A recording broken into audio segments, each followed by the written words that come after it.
Bueno, buen día. Ya saludé a todos ustedes. Me da muchísimo gusto, ¿eh? Me da muchísimo gusto. Hoy el saludo no fue a nivel de cancha por las fiestas, pero les agradezco mucho que estén aquí en esta conferencia. Son días usualmente de fiesta y me da muchísimo gusto que la asistencia sea mayor que en otras ocasiones, lo que significa que están muy activos. Me da muchísimo gusto, pues son primero a quienes nos siguen a través de las diversas plataformas, reiterar mi felicitación por estos días que son ocasión para refrendar valores de solidaridad, de justicia, de lucha por una sociedad más justa, más equitativa, más igualitaria, de compromiso, de lucha por aquellos que menos tienen, que es el principio de nuestro movimiento, la construcción de una sociedad más justa, más igualitaria.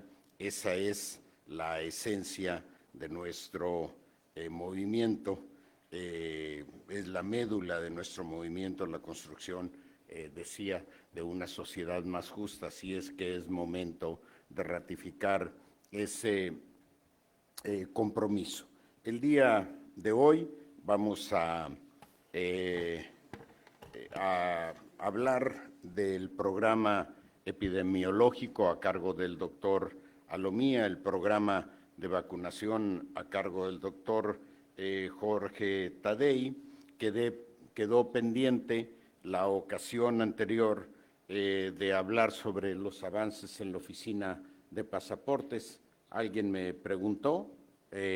Bueno, comentarles que el día de hoy los avances fundamentales es que hay una ampliación del horario en la prestación del servicio que se extendió de 8 a 6 p.m., anteriormente era de 8 a 3 de la tarde. El próximo año está el compromiso por parte de la Secretaría de Relaciones Exteriores de ampliar el horario de 8 de la mañana a 8 de la tarde, de lunes a domingo. Actualmente es de lunes a viernes y se conserva el proyecto de conseguir un nuevo espacio que dé mejores condiciones precisamente para la ampliación particularmente del horario. No hay todavía un acuerdo definitivo para la reubicación de estas oficinas. La Secretaría de Relaciones Exteriores está en las negociaciones de diversas opciones. Sin embargo, me han comunicado que hay a partir del 1 de enero un relevo en la delegación, en el titular de la delegación. No sé si esté asociado al hecho de que no se ha todavía cerrado las diversas negociaciones que ha venido realizando la Secretaría de Relaciones Exteriores. Nos vamos a aplicar de manera directa el gobierno del Estado para apresurar esta reubicación que nos va a permitir recibir un servicio más amplio y oportuno que presta actualmente esta oficina. La oficina está trabajando en buenas condiciones, lo que pasa es que las limitaciones son de carácter físico, por eso es que se está buscando una relocalización. Decirles a ustedes, tuvimos hace unos días, el programa de los 100 días, y yo quisiera resaltar aquí algunas cosas muy importantes que a veces pudieran pasar desapercibidas. Primero que nada, hemos eludido el conflicto y hemos optado por la armonía. Esa es una cosa política de un gran valor que queremos esforzarnos por garantizar a las y los sonorenses una conducción de gobierno sin aspavientos, sin enfrentamientos, pero también acotando a todos los grupos de interés al interés general. Hemos cancelado todos los beneficios al grupo hegemónico, al grupo histórico que dominó el Estado por los últimos 30 años, cuando menos, y lo más importante es que hemos recuperado para el ejercicio del gobierno, las atribuciones que le corresponden. Parecería una cosa menor, pero es hoy el gobierno el que toma sus decisiones y las toma en función exclusiva del interés general y no en función de los intereses de un grupo de poder. El gobierno es hoy un actor legítimo para llevar sus propias riendas y con capacidad para acotar eventuales excesos o desmesuras de cualquier grupo de poder. Y estamos trabajando en la consecución de un objetivo sexenal que es la médula de nuestro movimiento, la construcción de una sociedad más justa. Todas las decisiones que hemos tomado han sido pensadas exclusivamente en función del interés general de la población. En un rato más, visitaré una colonia de manera, vamos a decir, casi privada, atendiendo una invitación de un compañero de ustedes. El día de mañana visitaré Zaguaripa, aprovechando también atendiendo una invitación de una compañera, pero tenemos allá cosas importantes que anunciar. Primero, el programa de energía solar, que también Zaguaripa forma parte de ese programa, igualmente Aribechi. Vamos a revisar, me acompaña el doctor Alomía, las instalaciones de salud del municipio. Vamos a revisar el funcionamiento del ISSSTESON ahí en la región porque ha habido protestas y quiero ver las condiciones y quiero escuchar a la gente. Vamos a visitar también Aribechi. Ahí también está contemplado en el programa de energía solar y ahí me van a presentar un programa de aprovechamiento de unas aguas termales que existen en la región, que son excepcionales y que para ser aprovechada en todo su potencial turístico requieren de algún trabajo, de alguna obra civil adecuada. Entonces voy a ver el proyecto y vamos a diseñar un programa de trabajo para atender esa propuesta. Decirles a ustedes que hicimos gestiones exitosas hace unos días para ampliar el horario de operación de la aduana de San Luis Río Colorado. Estará funcionando ya 24 horas. Es una cosa burocrática, es una cosa elemental, pero vean ustedes lo que significa una cosa burocrática. Cierran el horario de la aduana y en la época de mayor producción agrícola de toda el área de Caborca, particularmente de la producción de espárrago, que es de altísima exportación, prácticamente el 100% se va a Estados Unidos y se cierra la aduana y entonces tienen que exportarlo a través de Mexicali, pero eso significa una hora más de ida, otra hora más de venida. La exportación inmediata tiene que ver, está asociada con la calidad del producto, que lo cortan y lo empacan hoy, y hoy mismo en la tarde está en el mercado americano y eventualmente mañana está en las mesas de los restaurantes de Estados Unidos. Así es que tiene una gran trascendencia esta gestión y solo por eso la menciono. Me llamó mucho la atención una nota de hace unos días en algún medio local, que los ciudadanos de Cajeme le entran al bacheo. Aquí lo que quiero resaltar es la importancia de la participación social, sea de manera a través de organizaciones formales como alguna cámara empresarial, o sea a través de la organización que creen de manera informal los propios ciudadanos, como es el caso de esta organización de ciudadanos de Ciudad Obregón, que le entran al bacheo.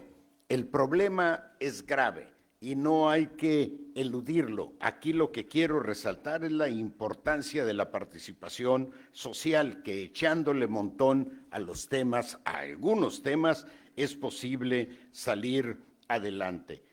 Lo vinculo esto con la aportación que hicieron, la aportación social para la recuperación de las escuelas, que está en este momento, según me informa la Secretaría de Educación y Cultura, en el 92%. Aquí hubo una participación muy importante de empresarios de diversas ciudades que adoptaron una escuela y la sacaron adelante. A veces un empresario, a veces un minigrupo de empresarios, pero todos organizados con el objetivo de rescatar las escuelas para que estuvieran en condición de operar lo antes posible. Mantenemos el compromiso de que a partir de la reapertura a principios de enero estemos al 100% en la recuperación de escuelas. Y aquí nuevamente la participación social. Hago un llamado a todos los padres de familia, a la sociedad en general, para que nos ayuden al cuidado de las escuelas. Algunas de las recuperadas, lamentablemente, han sido de nuevo asaltadas o desmanteladas, y es muy importante que en el momento que la propia gente de los alrededores que vea un hecho de esta naturaleza, lo denuncie de inmediato al 911 para que las autoridades podamos actuar de inmediato. Eso es todo por mi parte. Bueno, resaltar en estos 100 días una cosa importante: la declaración patrimonial de todos los servidores públicos y el control de confianza para todo, absolutamente todo el personal de nuevo ingreso. Esta es una cosa excepcional, comenzando por el gobernador, todo el equipo de secretarias, secretarios, todo el personal en todos los niveles presentó control de confianza. En estos meses, el tema más complicado, ya lo hemos hablado en otras ocasiones, ha sido el de la estabilización de las finanzas. Estamos solicitando al gobierno federal un anticipo de 800 millones de pesos con cargo a participaciones federales que pagaremos en el transcurso del próximo año. Y con esto estimo yo que estaremos en posibilidades de ir estabilizando progresivamente las finanzas del Estado. Con este anticipo de 800 millones de pesos, estaremos en posibilidades de garantizar el pago oportuno de la nómina del gobierno estatal, el pago de los pensionados y el abasto adecuado de medicamentos. Vamos a recuperar progresivamente también el abasto suficiente de medicamentos. Estamos trabajando en un programa de recuperación, ya le habíamos hablado de aquí, de recuperación de las instalaciones de salud. Iniciamos con 40, un programa de 40 instalaciones, y así vamos a ir avanzando progresivamente. Aquí en este programa de recuperación de instalaciones de salud hemos recibido un apoyo extraordinario del INSABI, al igual que en el abasto de medicamentos. Un apoyo francamente excepcional, y desde aquí agradecemos al presidente López Obrador, al secretario de Salud, al doctor Jorge Alcocer, y al doctor Juan Ferrer, titular del INSABI. La verdad es que nos ayudan muchísimo y ahí estamos todos los días tocándoles la puerta. Hoy precisamente solicité un enlace con el secretario de Hacienda para darle pues la noticia de esta petición que tenemos de un adelanto de 800 millones de pesos. No obstante, la fecha 28 de diciembre no es ninguna jugarreta, es una realidad pues que nos impone la situación. No nos quejamos, vamos para adelante. Decirles a ustedes que no obstante pues que han sido casi 4 meses difíciles, vienen tiempos mejores para el Estado. Que no quepa duda, estamos trabajando ya en todos los proyectos ejecutivos que que son imprescindibles para el inicio de cualquier obra. Vean ustedes el círculo vicioso, y se los platico, aunque no tenga nada de noticioso, pero es muy importante que tengan ustedes el contexto. No hay posibilidades de realizar absolutamente ninguna obra si no hay proyecto ejecutivo, obviamente, pero el proyecto ejecutivo cuesta. Y hay proyectos ejecutivos, por ejemplo, el de una carretera, que puede costar 50 millones de pesos. Y si no está presupuestado, es un círculo vicioso. No hay presupuesto para el proyecto ejecutivo, consecuentemente no hay proyecto ejecutivo, y aunque el gobierno federal esté dispuesto a apoyar una propuesta, si no hay proyecto ejecutivo no pueden aprobar los recursos, porque todo proyecto tiene que registrarse ante la Secretaría de Hacienda. Hay un área especial de la Secretaría de Hacienda que se encarga del registro de todos los proyectos de infraestructura, y no se acepta el registro si no hay proyecto ejecutivo. Y ahí es el círculo vicioso, y no hay proyecto ejecutivo porque no hay presupuesto, y etcétera, etcétera. ¿Cómo lo rompimos? Bueno, haciendo gestiones ante proyectistas, les hemos pedido apóyennos con el proyecto ejecutivo, y entonces en las bases de licitación, como parte del presupuesto total de una obra, ahí se contempla el pago del monto del proyecto ejecutivo, y es así. Vamos a empezar a tener poco a poco los proyectos ejecutivos y los vamos a ir registrando ante la Secretaría de Hacienda. Sin todo este proceso burocrático no es posible detonar ninguna obra de infraestructura. Ya tenemos la autorización del gobierno federal para todo el programa de licitaciones, ya lo hemos platicado aquí, la importancia, pero el proyecto, ninguno de los proyectos puede avanzar sin este proceso burocrático. Así es que con estas gestiones, pues vamos rompiendo los círculos viciosos en los que se ha movido. La falta de proyectos ejecutivos. ¿Qué vamos a hacer? En el programa, en el presupuesto del próximo año, ya se contempla un recurso para proyectos ejecutivos, de tal manera que podamos ir realizando con toda oportunidad los proyectos ejecutivos que requerirán las obras del 2023, y así tenemos que irnos anticipando y tenemos que dejarle al futuro, al siguiente gobierno, un paquete de proyectos de infraestructura. ¿Para qué? Para ahorrarles todo el trámite que nosotros hemos tenido que hacer. ¿Y qué representa? Una pérdida de tiempo. Si yo me atengo al tema del presupuesto para la realización de los proyectos ejecutivos, bueno, lo contemplamos en el proyecto del próximo año y de aquí a que se empiece a ejercer ese presupuesto y a que se realicen algunos proyectos de infraestructura, una carretera, un proyecto ejecutivo puede llevarse 3, 4, 5, 6 meses. Y luego las gestiones ante comunicaciones, ante Hacienda, se te va la vida.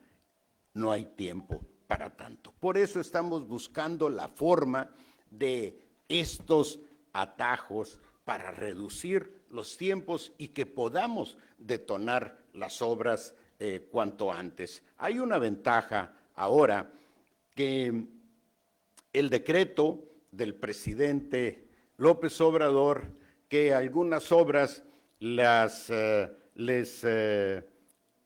caracteriza como de seguridad nacional, y esto permite reducir los tiempos burocráticos para la aprobación de esas obras. No todo entra en esa condición. Un periférico no entra en esa condición. La carretera de Sonoita a Puerto Peñasco no entra en esa condición, pero sí entra el puerto de Guaymas.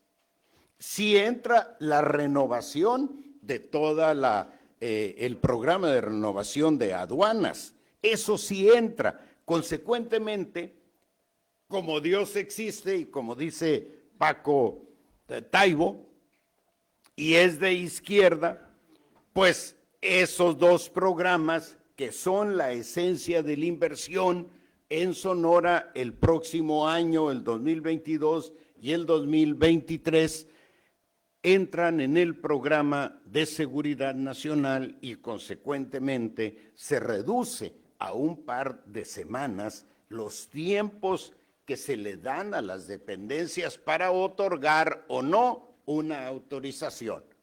Y si no responden, se da por aprobada la propuesta. Esa es la importancia del decreto, que ha sido cuestionados por algunos. Yo les digo a ustedes como gobernador, sin ese decreto yo no habría forma de sacar adelante la modernización del puerto de Guaymas ni la modernización de los puertos fronterizos.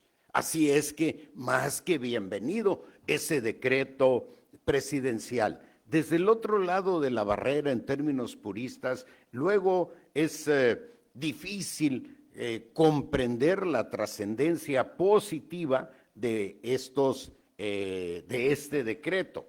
Pero para quienes tenemos la responsabilidad de empujar soluciones para el Estado, es francamente una bendición. Por eso reconozco esa iniciativa del presidente. Ahora, el decreto solo abrevia los trámites, los tiempos para las autorizaciones, pero no abrevia la necesidad de cumplir con todos los requisitos administrativos para la licitación, nada de eso. Nada más es la parte de la gestión burocrática. Todo lo demás tiene que ser cuidadoso en términos de transparencia en el gasto, de eficacia en el gasto, de adjudicación de los contratos, etcétera, etcétera. Todo lo demás es igual.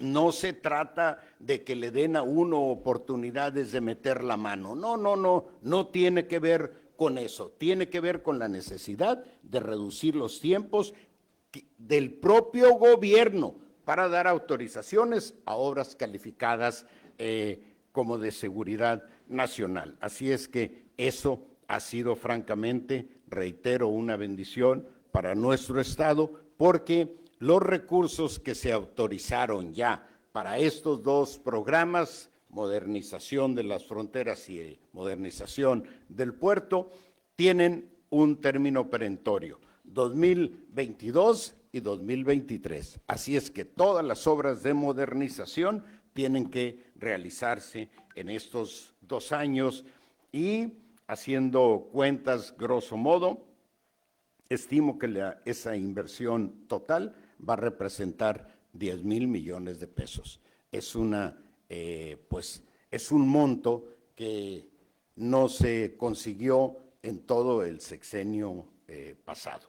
Y ahí vamos avanzando. Hay otras, perdón, la obra del puerto de Guaymas y la modernización va a representar 10,000 millones de pesos, grosso modo. Nada más en el caso de Nogales se están contemplados casi 2,300 millones de pesos. Ahí no está contemplada la reubicación de las vías del ferrocarril. En el caso de Guaymas son 3,000 millones de pesos, más lo que se va a invertir en la recuperación del sistema de drenaje, y hay imprevistos, así es que yo seguiré tratando de sumar imprevistos para incrementar el monto de la inversión, defendiendo siempre cosas imprescindibles. No se trata de elevar el monto de la inversión nada más porque sí, no, imprescindibles. El drenaje de Guaymas. Y así van a ir saliendo otras cosas. Y es mi responsabilidad argumentar a favor de que se tomen en cuenta, aprovechando pues esa disponibilidad que hemos encontrado en el presidente de la República. Hay que reconocerlo, es excepcional el apoyo que el presidente ha dado a Sonora. El plan de justicia Yaqui, el plan de justicia para Cananea, ya comprometió un plan de justicia para los seris. Comenzamos con el tema del agua, pero eso es la mínima parte. Él viene en una fecha próxima aquí a Sonora, va a visitar a los seris, ya lo hemos comentado aquí, y ahí vamos a presentar, a proponerle al presidente un programa para una atención integral de esta etnia. Y así vamos a ir avanzando poco a poco, así es que vienen tiempos mejores para nuestro Estado, comenzando por tiempos de un gobierno honesto y socialmente comprometido. No es poca cosa decirlo en esos términos. Jóvenes, bueno, pues dejo la palabra primeramente a Jorge Tadei para que nos informe del programa de vacunación, del programa de becas. Jorge, si hay alguna información adicional, por favor. Bien, gracias, señor gobernador. Compañeras, compañeros de la prensa, un gusto saludarlos. Hace un año, con este asunto de la pandemia, teníamos un panorama poco alentador. Estábamos perdiendo parientes, amigos, y con la expectativa de la famosa vacuna. El presidente López Obrador y el equipo de salubridad, ante la situación del país con un sistema de salud prácticamente abandonado, se plantea desde antes la compra de vacunas, y en el mes de febrero del año pasado iniciamos aquí en Sonora con los mayores de 60 años.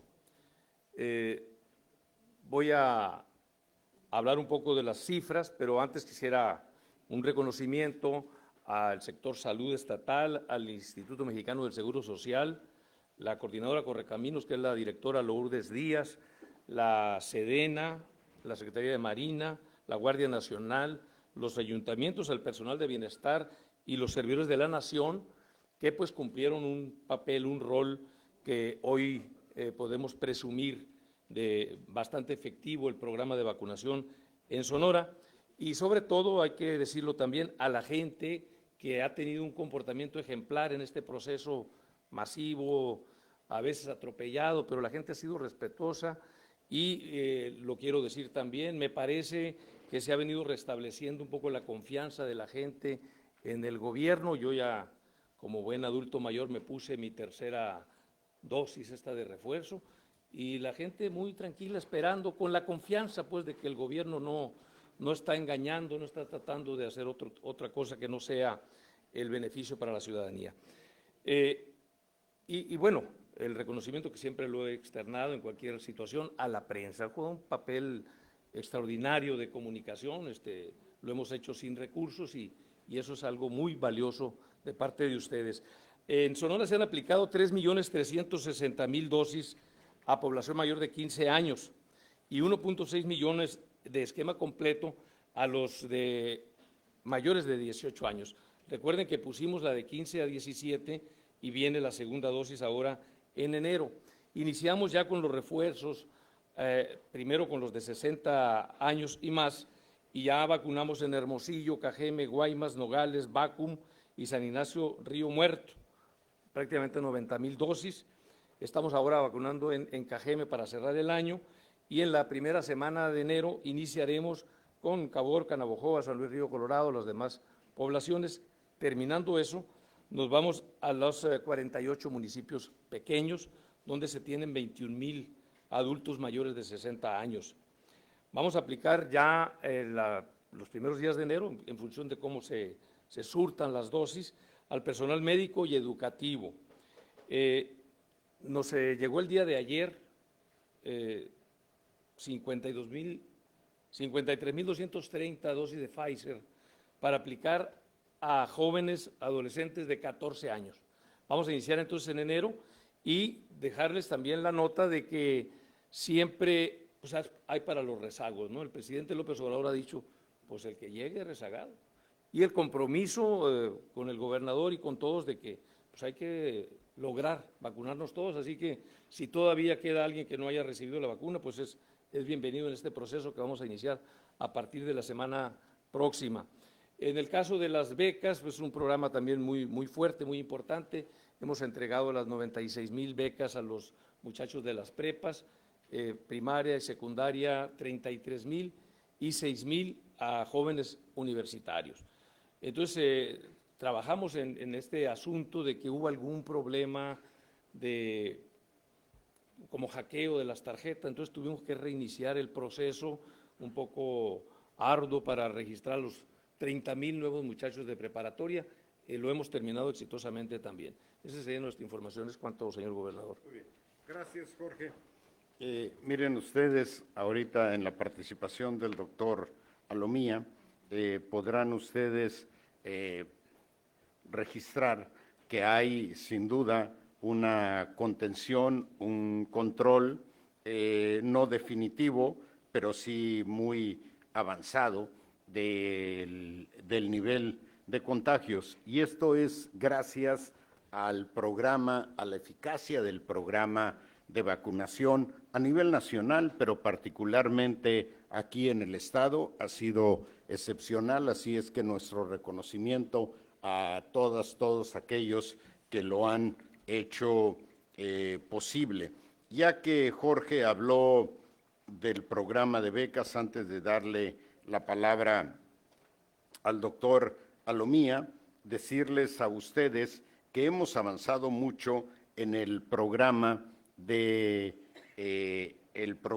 crédito educativo. Recuerdan que presentamos ante ustedes un programa para cancelar los recargos, intereses y demás, que va a llegar a los 400 millones de pesos.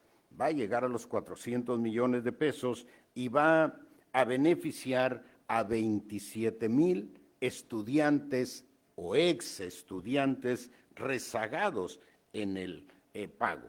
La cancelación representa al fondo cerca de 400 millones de pesos y ya hay en este momento 206 beneficiarios.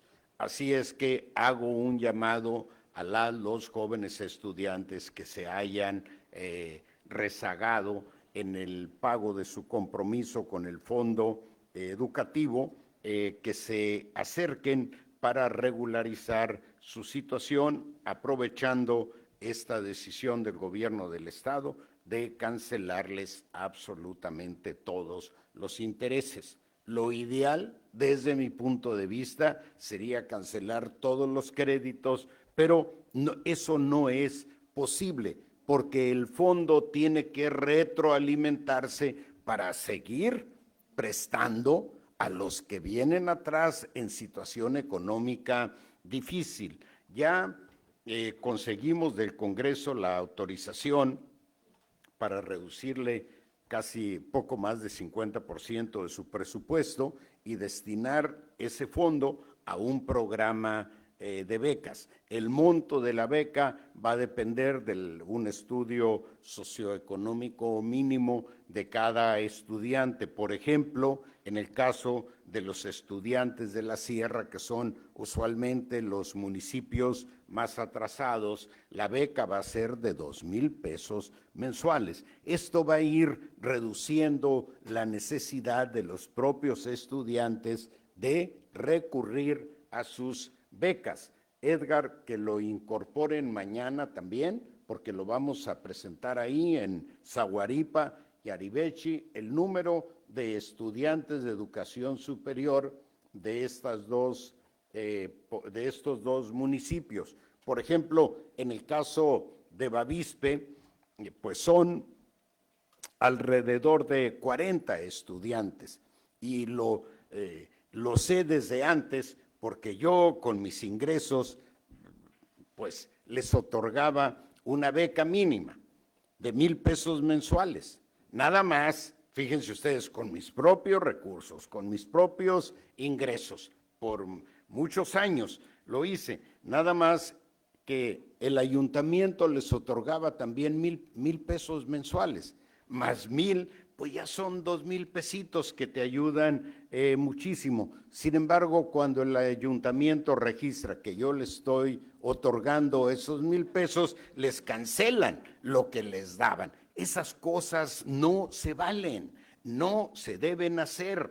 Entonces, estamos ayudando. Yo lo he dicho, he sido beneficiario de una educación pública gratuita y aspiro a que todos los jóvenes que quieran ingresar a centros de educación superior lo hagan gratuitamente. Quien quiera estudiar en una universidad privada, adelante, pero que sea por un interés particular de inscribirse en un centro de educación privado y no porque no hay opciones en los centros de educación superior de carácter público. Así es que acérquense, jóvenes estudiantes, para regularizar su situación. Esto también va a beneficiar a los mismos 27,000 estudiantes que por su retraso han entrado automáticamente al buró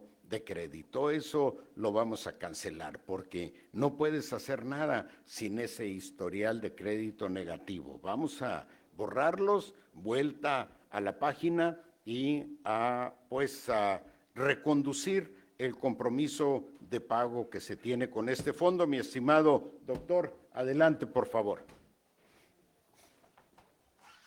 Con su permiso, señor gobernador, muchas gracias. Muy buenos días con todas y con todos. Vamos a actualizar el panorama epidemiológico de la COVID-19 en Sonora. Empezamos con el semáforo de riesgo estatal. La columna que tienen ustedes a la izquierda son los colores de riesgo de la semana pasada. La columna de la derecha, los colores de riesgo que tenemos vigentes esta semana. Básicamente, como ustedes pueden ver, no tenemos ningún municipio en color naranja, que sería el riesgo alto. Todos están o en riesgo medio y 2 de ellos en riesgo bajo, y sobre todo destacamos el municipio de Nogales, que era el que la semana pasada había obtenido este riesgo alto, y ya con las intervenciones que se han dado en el mismo, con la coordinación muy eficaz que ha tenido el alcalde, el presidente municipal Jim de la localidad, pues bueno, han reducido su riesgo de manera importante y Nogales ahora está en color amarillo, prácticamente por pasar al verde. Si vemos la siguiente gráfica, son las buenas noticias que comentaba el señor gobernador. Obviamente siempre estas noticias tenemos que tomarlas con mucha responsabilidad en función de las acciones de prevención que tenemos que seguir realizando, pero vean ustedes cómo en las últimas semanas esa tendencia descendente que ya veíamos la semana pasada, pues bueno, se ha acentuado todavía más y tenemos una caída bastante importante en la carga de enfermedad, que son las personas que se contagian y enferman de COVID-19. Prácticamente hemos llegado a los niveles basales que hemos tenido en las 2 olas anteriores, ¿no? Se puede ver claramente cómo se formó en este caso pues una cuarta ola, pero de una magnitud mucho menor. Decimos que con mucha precaución, recordemos que estamos todavía en la temporada invernal, continúa la transmisión de COVID-19, en este caso del virus SARS-CoV-2, así que tenemos que seguir cuidándonos para que esta curva descendente no vuelva posteriormente otra vez a incrementarse. Está en nuestras manos y depende de todas las acciones comunitarias. Si vemos la siguiente diapositiva, lo que vamos a hacer es desdoblar la curva, ¿sí?, en estas columnas, en donde podemos ver cómo está integrada esta curva, es decir, cuántos son casos leves, cuántos son casos graves. El color naranja claro son los casos leves, que pueden ustedes ver que son por mucho más que los casos graves, que son los representados en la curva de color, pues digamos un rojo oscuro, ¿sí? Es decir, la mayor cantidad de personas que ha enfermado lo ha hecho de manera leve, ha podido cursar con su enfermedad de manera ambulatoria, se han recuperado en su domicilio y no ha sido necesario ingresarlos a un hospital. Y esto lo podemos ver en la siguiente diapositiva, donde actualizamos la ocupación hospitalaria. La siguiente, por favor, es similar a la anterior. Esta, donde podemos ver cómo también la ocupación hospitalaria está siguiendo ya el comportamiento de descenso que vemos en la cantidad de casos. De por sí no habíamos tenido un incremento importante en la ocupación hospitalaria, pero inclusive ya en la última semana vemos cómo está ha disminuido para estar en el último corte en relación a camas generales, un 36.4%, y si vemos la siguiente diapositiva, en relación a camas con ventilador, un 14.1%, y veamos cómo está este comportamiento, está estabilizado, es decir, casos críticos con ventilador no hemos tenido un incremento, y esto sí es un efecto que es directamente proporcional a la cantidad de personas que hasta el momento tenemos vacunadas. En la siguiente diapositiva actualizamos principal información, sería la siguiente, compartimos una presentación más acortada por el asunto de los tiempos. Si nos vamos, por favor, hasta la diapositiva de la variante Omicron. Muchas gracias. Aquí en esta diapositiva vamos a destacar lo que comentábamos la semana pasada, prácticamente la información actualizada sigue siendo la misma, es decir, sí hay un incremento en la transmisibilidad de la variante Omicron en comparación a la Delta, mas sin embargo el mecanismo de transmisión continúa siendo el mismo, por lo tanto las medidas de prevención siguen siendo las mismas y siguen siendo efectivas para evitar los contagios.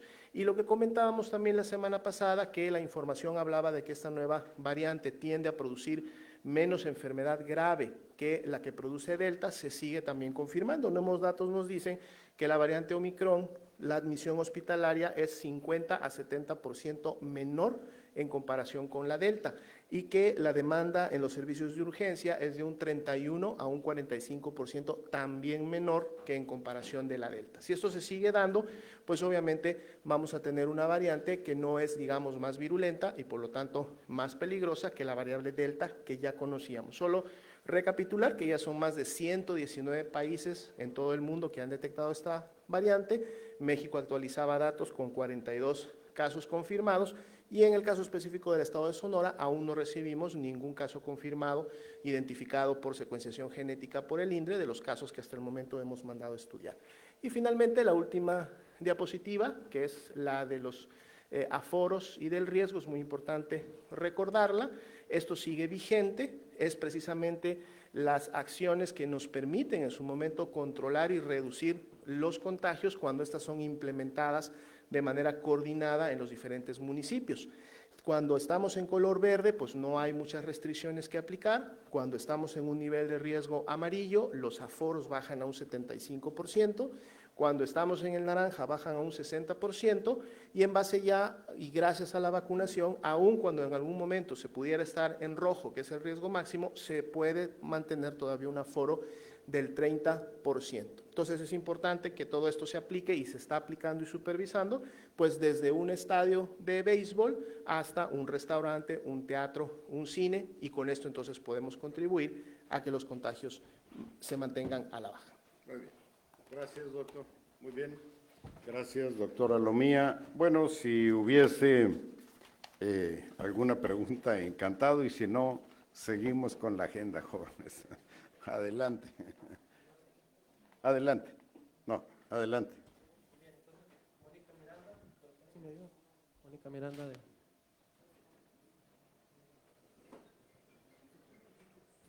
¿Qué tal?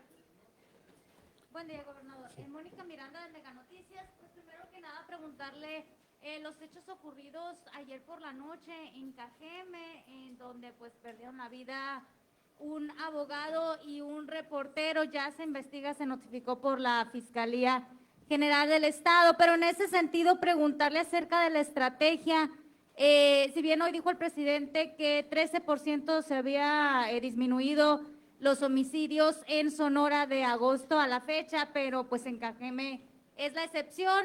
Sobre la estrategia que se va a implementar para 2022 en este municipio que se encuentra dentro de los 9 que a nivel nacional, que se va a definir una estrategia junto con la Secretaría de Marina, pues de qué se trata para pues poder frenar toda esta violencia que se está viviendo.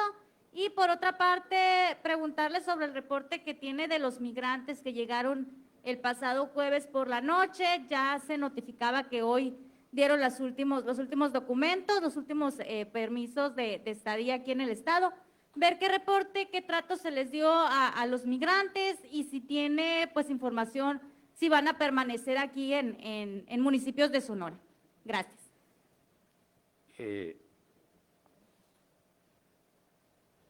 Bueno, en primer lugar, el día de hoy la fiscal nos compartía en la mesa de seguridad sobre estos hechos que ya se están investigando. El abogado, bueno, están obviamente iniciando con los antecedentes que hay en las bases de información y hay algunos registros de carácter penal. No se trata de un reportero, no es un reportero. En primer lugar, se ha hablado con Cajeme News, quien le rentaba un espacio a esta persona y por una cortesía le extendieron una identificación de periodista, pero no era realmente su función. Así es que yo nada más hago esta precisión. Se está investigando, ya se están entrevistando a las personas vinculadas con el caso, pero nos compartía la fiscal, quien está obviamente a cargo de esta investigación, que se había adelantado en una entrevista con personal ahí de esta organización periodística este dato. ¿Qué vamos a hacer? Efectivamente hay una reducción en los homicidios. No es el caso de Cajeme, sigue siendo nuestro pendiente más preocupante. Obviamente hay algunos casos de violencia que sacuden de nuevo a la opinión pública y es difícil hacer prevalecer la idea de una reducción en los homicidios dolosos particularmente. Sin embargo, la estadística, el registro informa de una reducción en el 13%. ¿Qué vamos a hacer? A partir del próximo año, primeramente, depuración de la policía municipal. Número 2, capacitación. Un programa de capacitación con personal altamente calificado. La capacitación se va a llevar a cabo en las instalaciones del ISPE, el Instituto de Seguridad Pública del Estado, que vale la pena decirlo, son instalaciones que han sido rescatadas, estaban abandonadas y ahora ustedes van y ven unas instalaciones dignas. No se van a encontrar, afortunadamente, ningún lujo, pero tampoco se van a encontrar ninguna indignidad para los nuevos reclutas que ya estamos capacitando ahí en la institución. Certificación para todos los policías municipales. Actualmente, solo el 62% de ellos tiene este requisito. Vamos a exigirlo al 100% y eso nos va a ayudar mucho en esta depuración. Y finalmente, el mejoramiento de condiciones socioeconómicas de los elementos de este cuerpo de seguridad que en su gran mayoría ganan 8,000 pesos. Nada justifica la vinculación de un elemento de seguridad con alguna organización criminal, absolutamente nada lo justifica, porque si no está de acuerdo con el sueldo, lo procedente sería retirarse. Pero también es elemental reconocer que son ingresos realmente bajos. Así es que estamos hablando con el presidente municipal, Javier Lamarque, tenemos absolutamente toda su colaboración, tiene él toda nuestra colaboración y vamos a avanzar progresivamente en el mejoramiento de este cuerpo de seguridad. Por supuesto, también ya hemos informado del reforzamiento, el incremento del estado de fuerza tanto de la Marina como de la Guardia Nacional y, por supuesto, del Ejército. Adelante. De los migrantes le pedí, mi estimado Álvaro, por favor.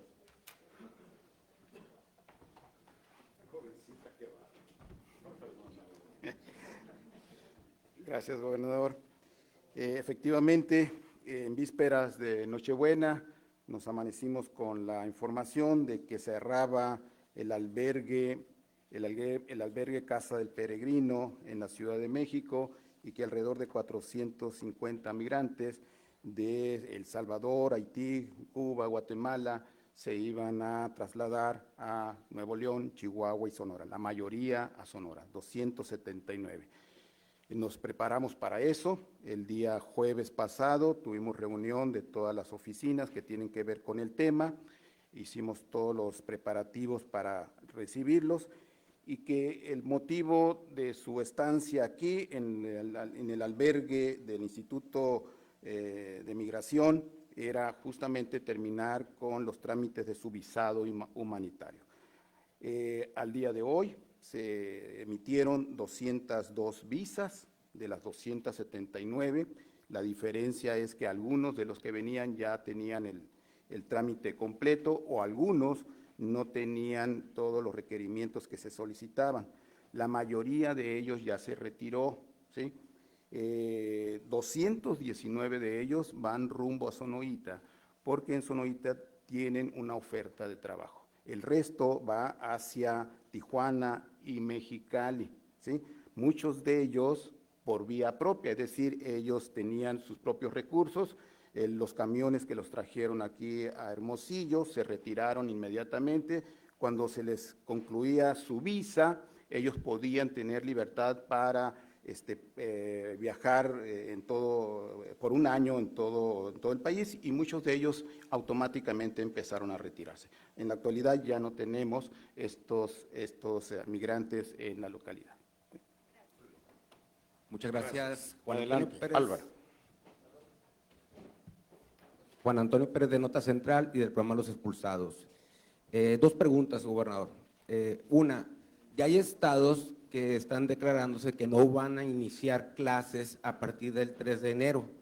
Sí, son como 5 o 6 estados que están hablando que van a demorar sus ingresos, ¿no?, presenciales a los planteles.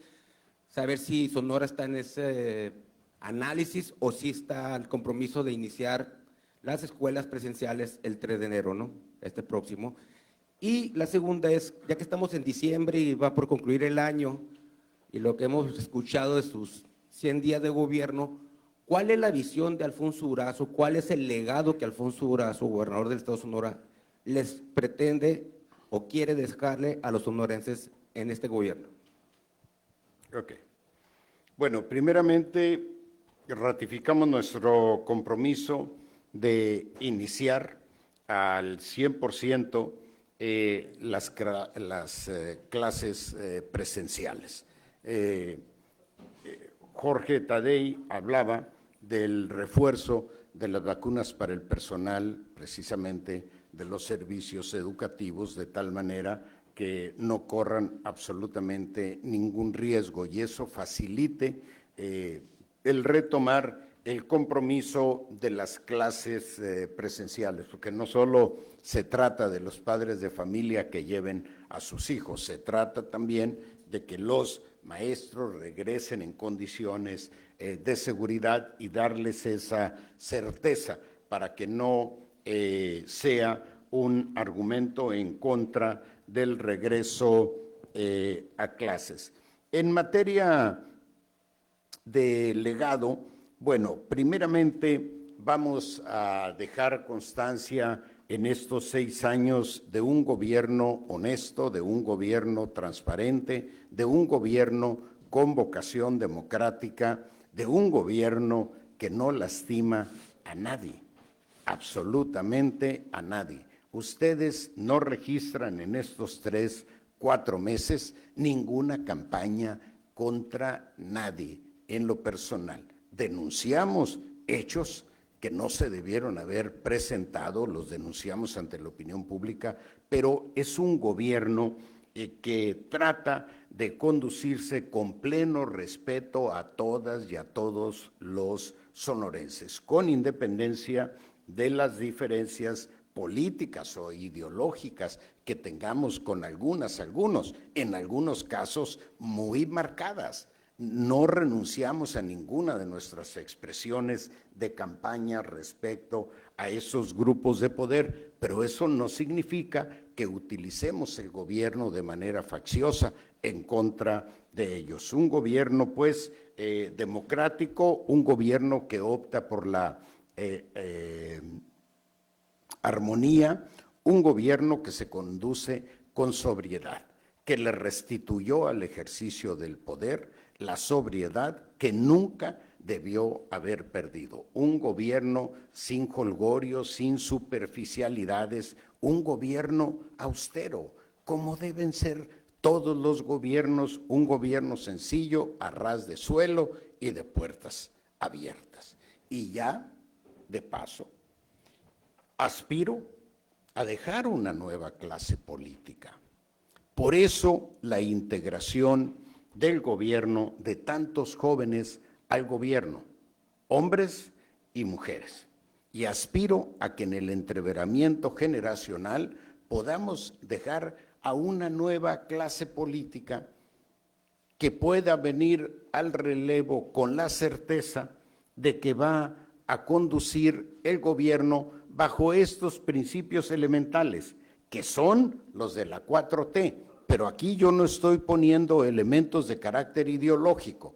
Esos puede traerlos el partido en el poder. Si continúa Morena, continuará guiándose por los principios que han marcado la conducción de nuestro gobierno. Si eventualmente llegara otro, tendrá el derecho de reorientar ideológicamente al gobierno. Entonces, ese es el legado fundamental al que aspiro.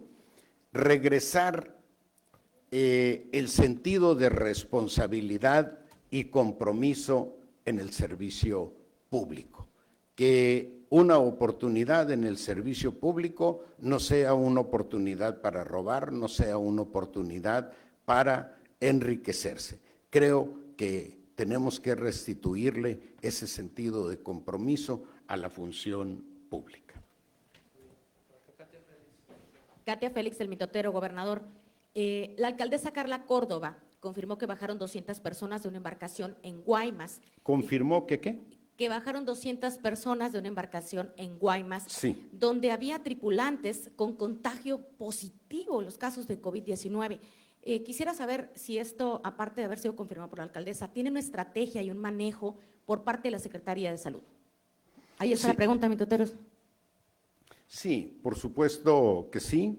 Estuvimos trabajando en coordinación con las autoridades municipales, con las autoridades federales y, por supuesto, las autoridades locales estatales de salud. Le pido al doctor Alomía que nos dé mayores detalles, por favor. Sí, con mucho gusto. De hecho, comentar que del último reporte que tenemos, y esto está obviamente en evolución, son 400 las personas que realmente lograron descender. Este crucero venía con 1.219 pasajeros y 772 tripulantes. Ya desde el día de ayer, y cumpliendo la normativa de sanidad internacional, se nos había notificado vía el puerto de Guaymas que este crucero tenía en su interior personas que habían sido confirmadas a COVID-19.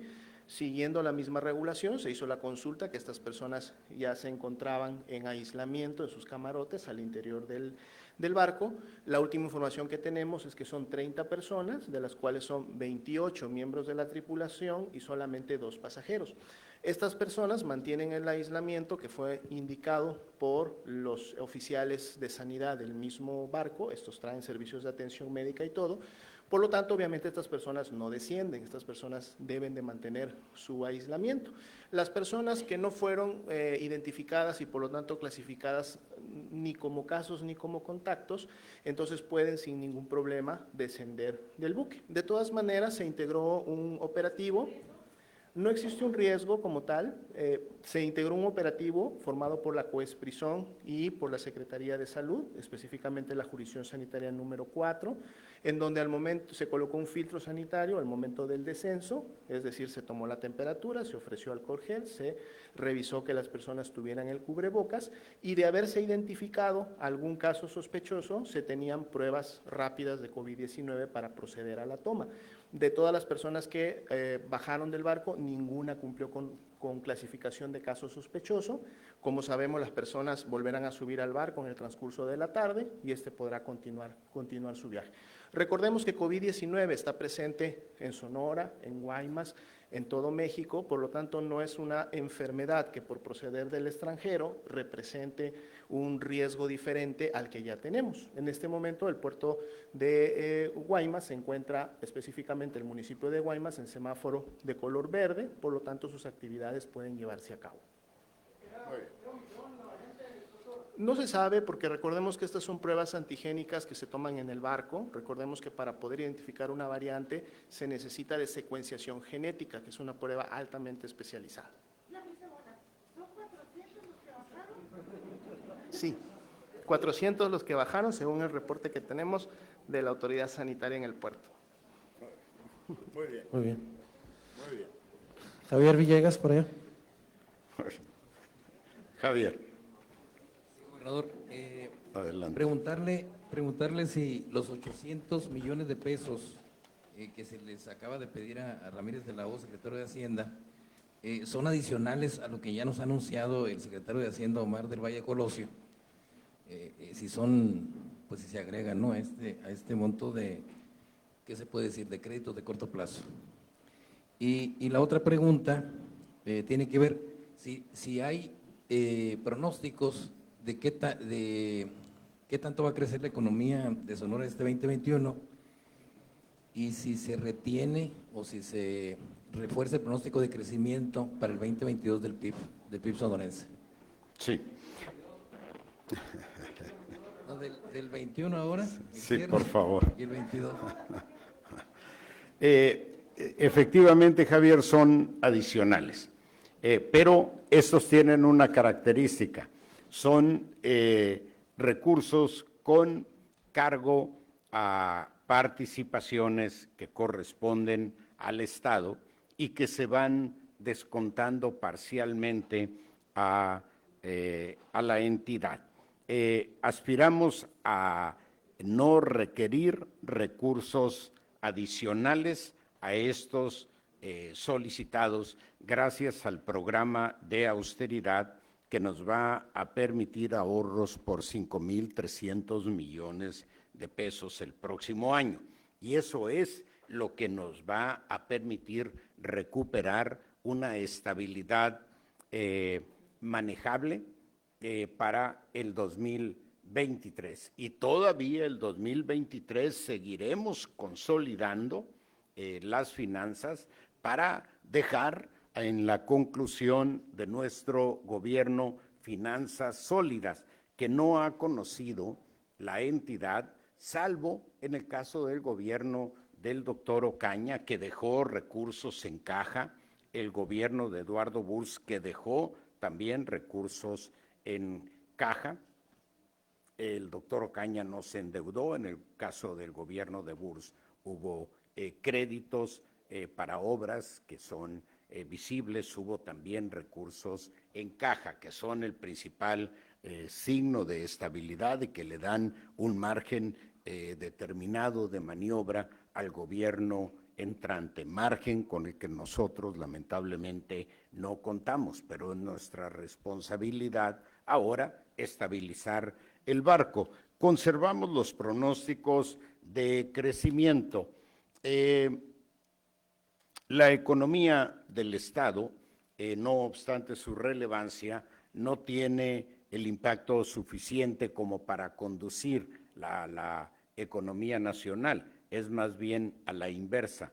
La suerte de la economía o la economía del Estado está asociada a la suerte de la economía nacional. Conservamos en sintonía con la proyección nacional el margen de crecimiento del que hemos hablado en otras ocasiones aquí para el Estado.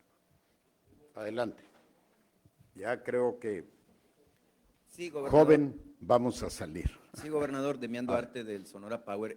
Dos cuestiones.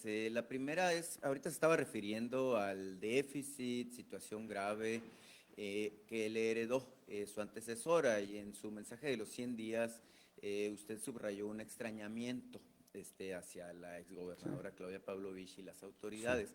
El pasado jueves, justamente, el presidente de la República hablaba de que esta situación que usted señaló de Sonora fue repetitiva en prácticamente todos los estados en donde hubo una transición hacia la 4T.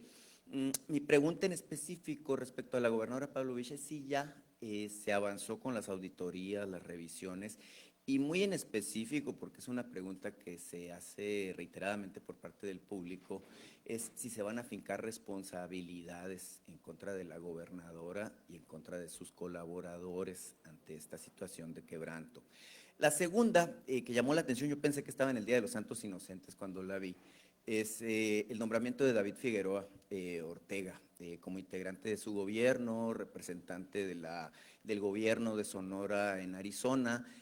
Sorprendió a propios y extraños, debo decirlo, sobre todo por el perfil político muy ligado a la ultraderecha que tiene David Figueroa, ex candidato de, bueno, pues en ese caso del MC, pero expresidente del PAN, bueno, aspirante incluso a ser candidato a la gobernatura por el Partido de Acción Nacional. Si pudiera hablar usted de los méritos que le vio, ¿no? Por lo menos a David Figueroa para integrarse al gobierno. Sí, bueno, sí, efectivamente, en mi participación en el evento de los 100 días hay un reclamo, más que extrañamiento, por el hecho de no habernos compartido la información sobre la situación real de las finanzas. ¿Y qué pasa en esos casos? Lo único que pueden hacer es retrasar el conocimiento de la situación real, porque no lo pueden, eso no se puede ocultar hay números, hay datos, y si no se cuenta en el Estado con ellos, se puede recurrir a la Secretaría de Hacienda, nada más que es información oficial, que solo se proporciona al gobierno del Estado. Consecuentemente, llegando, obviamente, nos enteramos que no había para pagar en la quincena siguiente, que era precisamente 2 días después de la toma de posesión. Pero ya había algunos indicadores públicos. Recuerden ustedes que en la visita, el presidente de la República hizo una visita aquí unos días antes de mi toma de posesión y ya hubo manifestaciones de jubilados que reclamaban a la exgobernadora el no pago de la quincena o del mes en curso.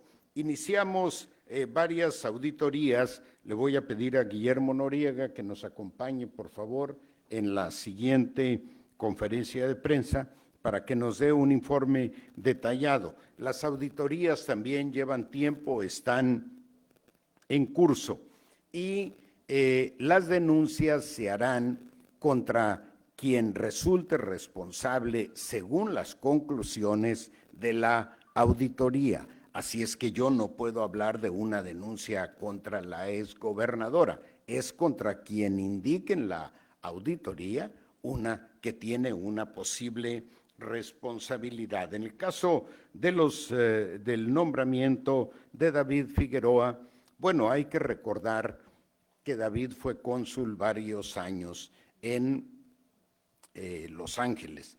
Es un consulado muy intenso. Es el consulado tal vez de mayor actividad en Estados Unidos, eventualmente ese y el de Nueva York, pero muy probablemente el de Los Ángeles. Así es que tiene por esos años de responsabilidad al frente de este consulado una experiencia muy importante en materia internacional, por eso le encomendamos la representación del gobierno del Estado en la Comisión Sonora-Arizona.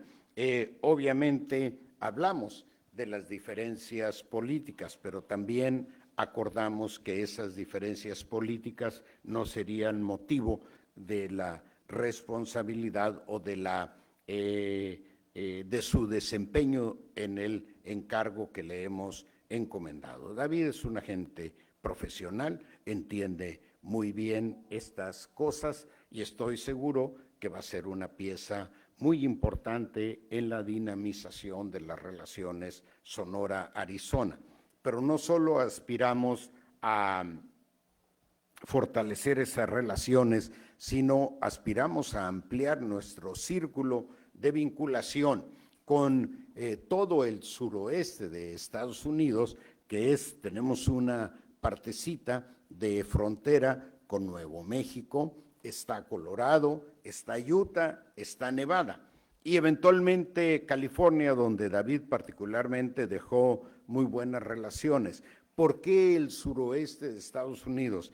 Porque es una zona que no cuenta con litoral y es una población muy demandante de servicios de sol, de servicios de playa, con capacidad económica fuerte y que son turistas frecuentes. Por eso nuestro interés en extender nuestra vinculación con esos estados como la tenemos con Arizona y Sonora. En el caso de Sonora, Arizona, se da la particularidad de que en la zona fronteriza, pues se forma una comunidad prácticamente binacional, donde la línea fronteriza no es realmente una división en la interacción familiar, cultural y demás. No es el caso del resto de los estados,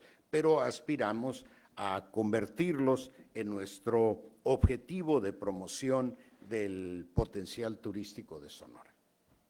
Nos quedaría una última pregunta, gobernador. Una última cerramos con la Gilberto, última que y había pedido nos vamos.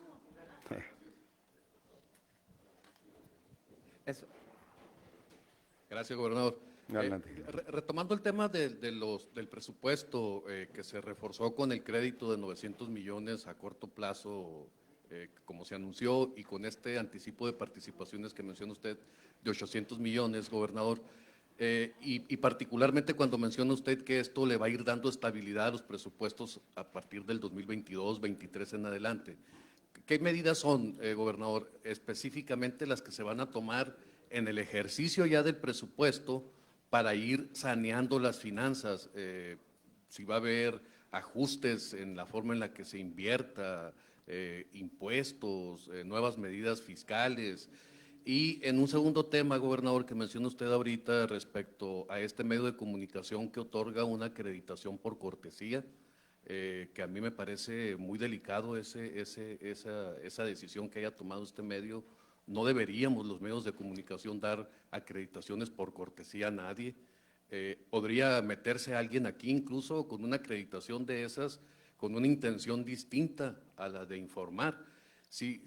Preguntarle, gobernador, si en ese sentido debería haber por parte de las autoridades algún monitoreo sin que signifique una violación a la libertad de prensa o una intromisión a la organización de medios de comunicación, alguna forma de control de estos medios para evitar situaciones como esta, acreditaciones por cortesía. Y por último, gobernador, en Nogales quieren saber cuánto se va a nombrar al delegado del transporte. El transporte público es un problema muy serio en esta frontera y no tienen todavía quien ponga orden ahí en Nogales por parte de la Dirección del Transporte. Bueno, a ver, varios temas. En el caso del presupuesto, se solicitaron 950 millones de pesos de un crédito de corto plazo. Lo tenemos contemplado para pagarlo en el transcurso del próximo año, y también los 800 millones de pesos que con los que eventualmente pudiera apoyarnos la Secretaría de Hacienda. Todo esto forma parte, o sea, la capacidad para pagar esos créditos nos la va a ir dando precisamente las medidas primero de austeridad. Ustedes no van a ver que andemos gastando en jolgorios. Eso no lo van a ver en mi gobierno. Y era lamentablemente natural en cualquier otro gobierno. Número 2, transparencia en el ejercicio del gasto, eficiencia en el ejercicio del gasto, combate a la corrupción. Les puedo poner un ejemplo. Nos dejaron un presupuesto de 300 millones de pesos para la recuperación de las escuelas. Nosotros lo replanteamos en 100 millones de pesos y lo cubrimos con ahorros de la propia Secretaría de Educación por 150 millones de pesos. Es decir, cubrimos el programa y todavía nos quedaron 50 millones de pesos. Se puede. Si no perdemos, si no nos salimos del curso del tipo de gobierno que nos estamos proponiendo, y esa es mi responsabilidad. Y por supuesto, tenemos que eficientar la recaudación. No hay nuevos impuestos, no hay incremento. Se logró la autorización del Congreso del 3.2%, que es similar a lo que planteó el gobierno federal en su ley de ingresos. 3.2% a todos los servicios que presta el gobierno del Estado. Por supuesto, tenemos que trabajar en la eficientización de la recaudación. No van a ver ustedes en mi gobierno ninguna concesión fiscal, absolutamente ninguna. Y lo que pasaba aquí es similar a lo que pasaba en el gobierno federal. Era una práctica común las concesiones fiscales, canceladas todas ellas, porque no es justo que alguien tenga una concesión fiscal pequeña o grande cuando el resto de los mortales no la tenemos. Lo que nos da la suficiencia presupuestal es precisamente una recaudación eficiente que estamos comprometidos a destinar con un carácter prioritario a los programas sociales. En el caso del delegado de transporte, tenemos un encargado en Nogales, pero vamos a cerrar todas las designaciones a más tardar el último día de este mes para iniciar el próximo año con nuevos responsables. Sí, efectivamente tenemos problemas de transporte en Nogales, en Navojoa, en Obregón, y los estamos atendiendo, y en el transcurso de la semana habrá soluciones para todos esos casos. Jóvenes, les agradezco y reitero mis buenos deseos para el próximo año, colmados de bendiciones de todo tipo, materiales y espirituales, para ustedes y sus familias. Gracias, jóvenes. Gracias. Sí.